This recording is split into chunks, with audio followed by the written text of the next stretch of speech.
asalaamaaleykum wa rahmatullah ñu ngi leen di nuyu di leen ziar yéen ñu ñuy siiw ñëpp ci seen chaîne sama xalaat vidéo tey nag dañuy ñëw ci benn fruit boo xamante ni dafay sax ci réew mi ñu naan ko solom ci lañ bëgg a ñëw ak professeur Ousmane Ndiaye comme ni ngeen ko xamee muy borom Boga Bio di praticien nekk fële ca diwaanu Kër Massar ñi nga xam nag dañ koy soxla toujours comme ni ñu koy waxee rek numéro moo nekk ci suuf écran bi te ñuy ñaanal tam ñi fay dem ñëpp ndax yaakaar tax ngeen fay dem yal na yàlla di yéen de yàlla bu yàlla tas yaakaar. amiin amiin voilà ku fa dem rek wér gi la fa yóbbu yàlla na nga ko am ci barke yonent bi solo dafa am solo te yaakaar dafa foor nit bu feebaree yaakaar la jàpp ni maanaam bu ñëwee ci yow yàlla dina jaarale wér gi ci say loxo. loolu yàlla bu yaakaar tas. amiin amiin ñaar ñi nga xam ñëpp nañ lay seet si ñu ko bëgg seet nag numéro moo nekk suufu écran ngeen di gis noonu. professeur ginnaaw bañ la nuyoo di la ziar solom lañ bëggoon xam maanaam lan mooy njëriñam ci wér-gu-yaram ci ki koy consommé. salaamaaleykum wa rahmatullah sëñ am ñu ngi lay nuyu di la ziar di nuyu suñu mbokku internet yëpp di wax ni yal na yàlla nangu ñaan yooyu rek. li nga ñu fi ñaan yëpp ndax it ku feebar moom wér rek nga bëgg. waaw yal na yàlla def ñu feebar ñëpp wér. ñu ñëw ci man ak ñu ñëw ci keneen ak ñi dem ci keneen ak ñeneen ak ñeneen ku feebar daal yàlla na yàlla defal wér. amiin. solom Pape garab la gu bëri njëriñ goo xamante ni xëy na problème bi mooy dinaa fàttali sama benn malade lu ma ci waxoon. maanaam bi mooy suivre que ni dafa baax ci ñi nga xamante dañoo amee cancer wala boog ñi nga xam dañoo manqué globule blanc. loolu moom moo ko confirmé moom ko gën a confirmé. dama képp koo gisati muy def kii nu mu tuddati chimiothérapie wala yu demee noonu. wala mu manqué globule blanc. da ko wax nay jël solom. donc loolu benn patiente moo ma ko waxoon maa ngi koy nuyu. moom it mu am ci laabir goo xamante ni macha allah da ko yéene ñëpp nag. taxoon mu waxoon ma ko. mais effectivement bi ñu defee recherche yi tamit gis nañ lu avéré la. lu dëggu la te loolu moom moo ko defal boppam. gisoon ko boppam. donc bu ko defee moom dafa nekk plante boo xam ne dafa amee li ñuy wax glucose. am na fructose am na fer am na magnésium am na cuivre. am na potassium. am na énergie vitale. xam ne da lay jox énergie daal. am na vitamine C aussi. donc yooyu yëpp moom bari na ci. Pape garab la goo xamante ni dafa bëri ay njariñ. parce que baax na ci li ñuy wax ulcère gastrique. ulcère yàgg nañ ko wax. boo amee écorce bi xas bi. parce que garab bu mag la aussi quoi du garab bu ndaw. boo amee xas bi baax na ci. mais fruit bi tamit boo koy màcc baax na ci parce que en général fruit bi la ñuy waxtaanee tey quoi doom bi. donc boo jëlee doomu solom. di ko màcc aussi baax na ci ñi nga xam ne dañuy amee ulcère d'estomac. bu ñi nga xam ne dañu amee cholestérol. nga xam ne bu ñu amee cholestérol bu cholestérol élevé. wala si yaram bi am cholestérol bu ñuy jël doomu solom boobu di ko màcc tamit baax na ci. waaw ñi nga xam ne dañu amee cholestérol ñi nga xam ne dañuy amee anémie. nga xam ne dañoo manqué deret. nga xam seen yaram day soxla deret. parce que maa ngi lay wax ni Pape femme bi ma doon wax ni la dafa wax ni. solom bi dafa am globule blanc. mais effectivement bi ñu defaatee recherche yi tamit gis nañu même globule rouge dafa joxe waale woon ko. donc moo tax ci nga xam ne dañu am anémie nga xam ne dañu manqué deret exemple. te wax nañ la ci biir tamit ni la am na fer. donc ñu manqué deret aussi buñ koy jël dinañ dem ba nga xamante ni deret boobu dina ñëwaat quoi manque d'anémie donc bu ñu amee solom di ko màcc baax na ci ñoom. bu ñi nga xamante ne amee les maladies du cœur. mooy problème yi nga xamante ni problème xol la. donc bu ñu amee solom di ko jël di ko màcc lu bari. mën na leen yàlla mën na leen dimbali saafara leen. les maladies de la peau. les maladies de la peau ñi nga xamante ni am nañ ko parce que garab gi dafa am lu ñuy wax limonène. am lu ñuy wax géraniol. ci composition yi la bokk te yooyu dafa nekk ay vitamines ay ferñeent yoo xam ni. les maladies de la peau ay góom ak yu demee noonu. da ci gaaw. donc dafa riche ci solom da ko am. donc ñi nga xamante ni dañoo am les maladies de la peau moo xam góom la wala yu demee noonu. donc suñ ko amee di ko ci def noonu. ak di ko màccuwaale da koy favoriser ba nga xamante ni la cicatrisation bi wér gi day gaaw daal. day yomb. ñi nga xam ne dañu amee hypertension artérielle. xam ne tension buy yéeg. foofu tamit bu ñu amee solom bi soit di ko màcc wala ñu am xob bi tamit di ko def infusion. baax na ci. ñi nga xamante ni tamit dañoo amee diabète. bu ñu amee xob bi aussi mën nañu màcc solom mais bu ñu amee xob bi. di ko def infusion di ko naan aussi. mën nañu dem ba day régulariser day wàccee suukar bi quoi. bu fekkente ni nag jigéen ñi nga xamante ni buñ tolloo diggante dañuy wàccu mu bari. loolu wala seen xel di tey buñ jafte daal dañuy jafte. suñu amee doomu solom boobu di ko màcc. jafte boobu mën na wàññeeku. waaw jafte moom dara mënu koo dindi mais nag dina wàññeeku. donc waxoon nañ leen fi bi ñuy def jinjeer ni leen jinjeer bi baax na ci mais solom bi tamit noonu la baaxee ci jigéen ji nga xamante ni mi ngi nekk en état di jafte. donc suy màcc solom boobu yàlla mën na ko dem nga xamante ni defal ko wàcc moomu dootul bari. mu wàññi ko daal waaw kay wala xel mu xeer. jafte du feebar. waaw du feebar lu naturel la donc lu naturel la. léegi tubaab yi nag seen objectif yëpp mooy garab bu koy dindi. waaw da leen di déranger ko. waaw kay mais lu naturel la. waaw mais mooy boo amee xaalis lañ ci am tamit dañ ci liggéey. waaw loolu bu ñu amoon. nga xamante ni yow mën nga nekk en état ba am accouché. te doo nit ko wax ci benn yoon. waaw loolu ñoom xam ñu ngi ci def ay recherche boobu est-ce que amul lu muy njariñ bu mu am ci ëmb bi. si am na ci normalement. mi ngi mel ni rek nit ku naan ay pilule. pour di bañ a gis ay règle. waaw te règle nekk deret bi war a génn. kon loolu waaw est-ce que bu génnul du créer ay problème. wàccu tam est-ce que nit ki bu ëmbee te defu ko. est-ce que après doom ay conséquences. non day am ay conséquences. voilà c'est ça le problème. xanaa xamoo leen li gën a rëy Pape dinaa ko wax xam naa ne ñu bëri dinañ ma di dëgg. mais nag ci xam-xam laa ko teg. gis nga ki amee tàngooru yaram feebar tàngooru yaram bi di tàng. c'est-à-dire waruñu ko jox garab bu koy arrêté. mooy li nga wax gis nga garab bu koy arrêté. erreur gënu koo màgg. c'est-à-dire tey boo dee nga am fièvre. à moins mu dépassé yenn degré yi peut-être. mais c'est-à-dire dafa am lu mu war a génnee ci yaram fu génnewul boo ko bloqué tôt ou tard day ñëwaat. luy évacuer wu la quoi. luy évacuer waaw kay. comprendre luy évacuer la donc boo jëlee ay calmant ay garab sirop naan ko ma sama doom bi toujours bu amee fièvre loolu laa ne damay bàyyi rek. ay fièvre parfois jaare damay bàyyi ba mu arrêté boppam. c'est-à-dire lu war a génn la c'est-à-dire foofu su naree ëpp doole nag. waaw foofu la problème bi nekk su waree ëpp doole nag. foofu moom foog nga stoppé ko. waaw mais fekkee dafa yem. foog nga bàyyi. lu naturel la. nga am yoo xam ne say exemple bii bi daw da leen di déranger. waaw su commencé rek dañ ko arrêté pour mën a doxee seen wala nanga fekk am na loo xamante ni dafa war a. am na biir yu doy yoo xam ne lu naturel du feebar la. waa kay lu normal la. waaw yaram bi mooy évacuer mooy raxas biir mooy raxas. waaw bu ëppee nag nga xam ni jaare bu excessif nga xam ne problème la nga soog waaw kay foofu lay waxee quoi. loolu sew la loolu léegi ñi nga xamante dañoo amee asthme aussi. dañuy asthme di màcc ci solom baax na ci wala ñuy am xob bi di ko infuser. ñi nga xamante ni aussi dañoo amee hépatite surtout hépatite B. bu ñu amee solom bi hépatite moom moo gën a bari ci feebar yi yaakaar naa. àddina bi yëpp hépatite. waaw da ci di jël solom bi di ko màcc ak di jël xobu solom bi di ko naan. mu yàlla mën na leen a saafara. Pape dañoo liggéeyul rek mais feebar yëpp mën nañ ko faj Sénégal. waaw xam nga yii ni nga solom yeeg yi. yuñ doon maanaam ñun dañ doon def xam nga automédication dañ koy tere ci médecine. mais naturellement. nit ñi dañ doon def automédication naturelle.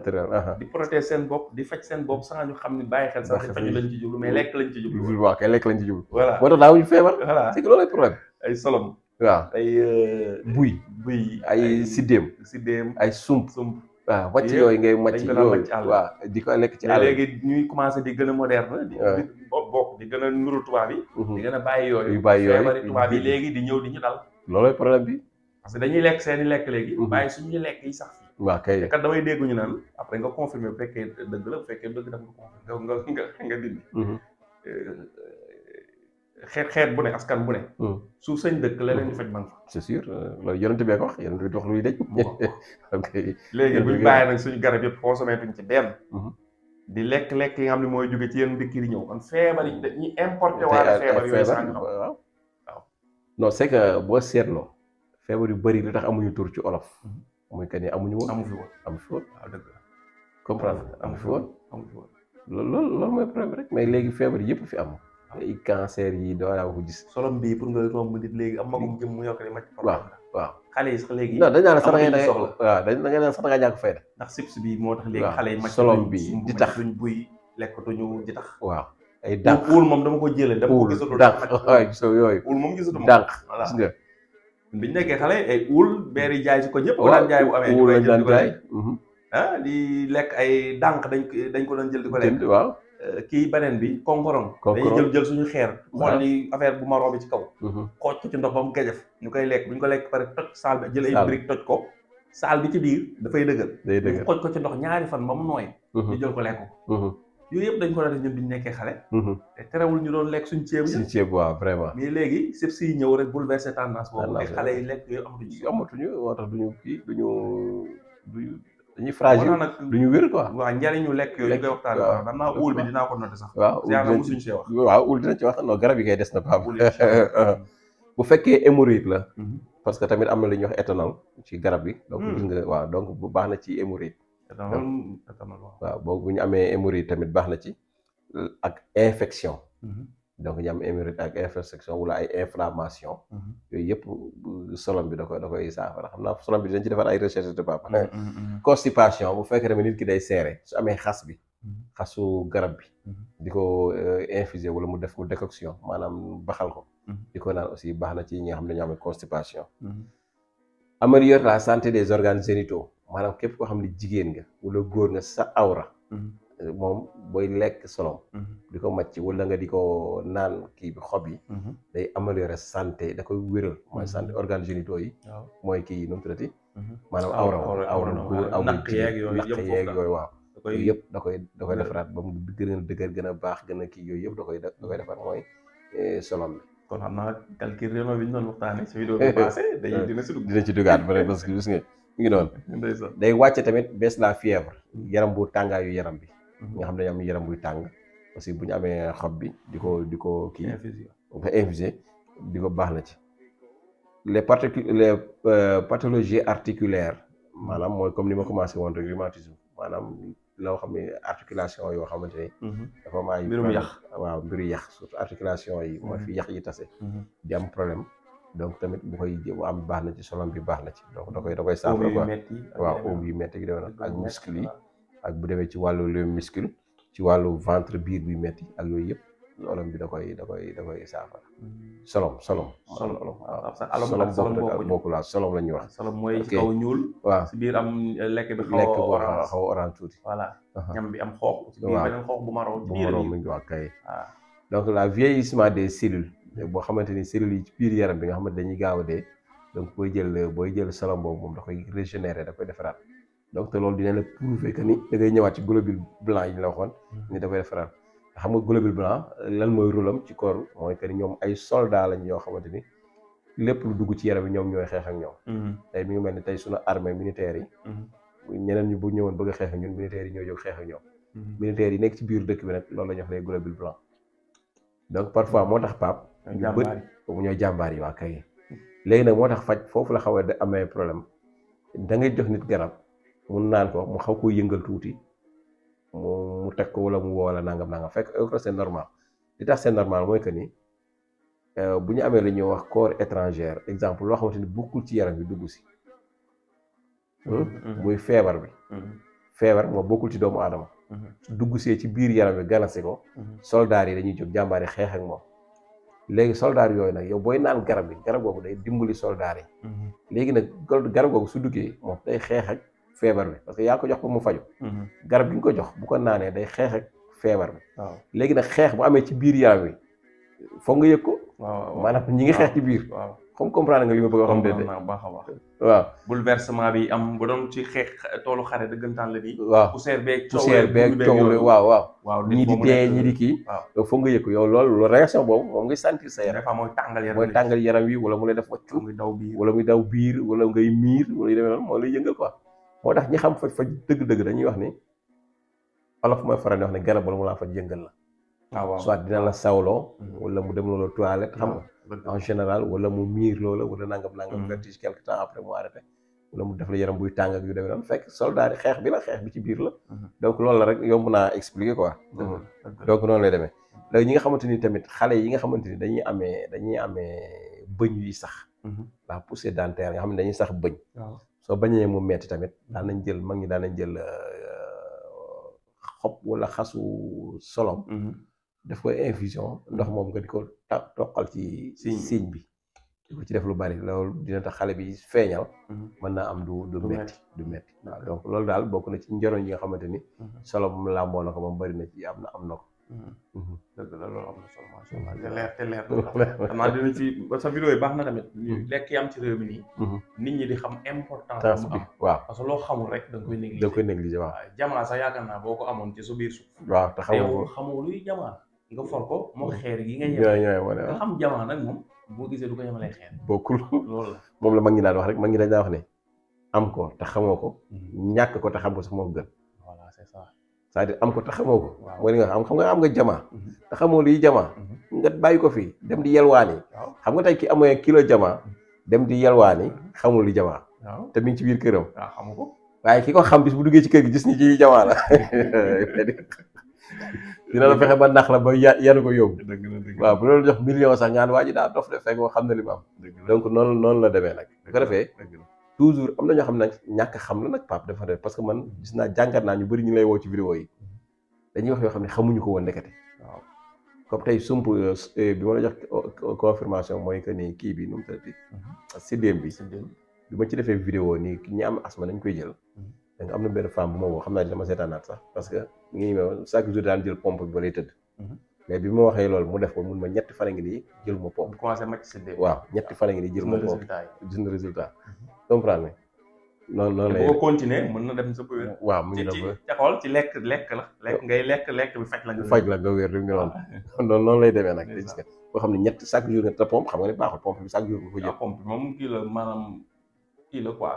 waaw am na nu ñu koy waxee genre pneu secours. waaw moom moo dafay sës rek ngay utiliser ko te baaxul chaque jour nga koy utiliser sax baaxul. parce que mën na dem ba day. produit chimique la moom. produit chimique donc kooku bu defee noonu mën na dem yàlla mën na ko bu ko continuer mën na dem ba mu wér. donc bu fàttee il faut mu utiliser ko parce que moo fay sës. waaw moo fay sës donc noonu lay demee rek. bu defee nag am na yu bëri daal ma yaakaar nit ñi dañ koo xamul wala. mais baax na ci lii ngay def nii baax na ci. waaw jël garab yi am fii. ñu koy négliger ñuy wax njariñ yi mu am dëgg ñu ko xam nit ñi fonko di ko di mën sax sàmm garab yi ci àll bi. effectivement di dagg waaw xam seen njariñ. loolu dafa am solo trop. nga gis léegi magum jëmm muy sump sax di su bëri des fois bu ñu xawee bëgg ba biir muy daw ak li ñu dégg léegi ñuy wax ne dafa baax ci tension waaw moo tax léegi gis nga dañ koy commencé macc waaw bëri dañ koy macc te fruit yëpp noonu la noonu la waaw yëpp noonu la yëpp yi sax ci réew mi boo ci jël rek bu ci sa xel nekkee rek sa xel nangu ko rek mën nga koy mën nga jël di utiliser am na lu mu lay faj da lay fajal lu bari sax incha allah day fajal lu bari comme nii rek ñu ci wax rek yàlla baax na incha allah bañ a bàyyi waaw d'accord incha allah kon loolu leer na professeur kon ñu bàyyi la nga tàggatoo waaye bii di ñu ñëw si li nga xamante ni moom mooy vitamine C si fan lañ ko mën a amee ak liñ njëriñam ci yaramu doomu aadama d'accord incha allah Pape ni nga ko waxee noonu la kon ñu ngi lay jox dig daje ci beneen vidéo bi ñu ciy waxtaanee vitamine C ci yenn garab lañ ko mën a amee ak ki koy ñàkk lan la ko mën a causé ci yaramam donc asalaamaaleykum wa rahmatullahi wa barakaatu. aleykum salaam wa rahmatullah.